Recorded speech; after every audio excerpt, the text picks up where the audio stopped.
মৎস্য ও প্রাণী সম্পদ মন্ত্রণালয়ের উপদেষ্টা ফরিদা আক্তার জানিয়েছেন, দুর্গাপূজা উপলক্ষে ভারতের অনুরোধে 12,000 মেট্রিক টন ইলিশ পাঠানোর সিদ্ধান্ত নেওয়া হয়েছে। তিনি বলেন, এই সামান্য দাবি মানতে না পারলে এটা আমাদের জন্য ব্যর্থতা। তিনি আরও জানান, বাংলাদেশের মানুষের ইলিশ চাহিদা আগে পূরণ করতে হবে। আমরা মাছ উৎপাদন বাড়াতে চেষ্টা করছি এবং নতুন প্রজাতির উৎপাদনের সম্ভাবনা যাচাই করছি। এছাড়া অভয়াশ্রমগুলোর রক্ষণাবেক্ষণ শক্তিশালী করার জন্য এবং বরাদ্দ বৃদ্ধি করা হবে।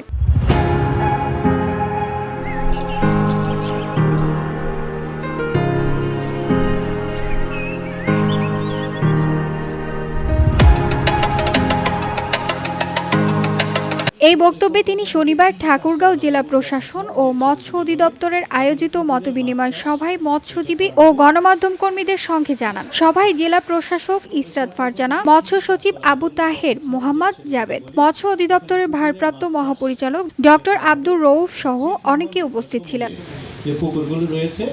উল্লেখ্য, সবার আগে মৎস্য উপদেষ্টা অভয়াশ্রম মাছ অবমুক্ত করেন এবং পরিদর্শন করেন অভয়াশ্রম। VOD Bangla news desk.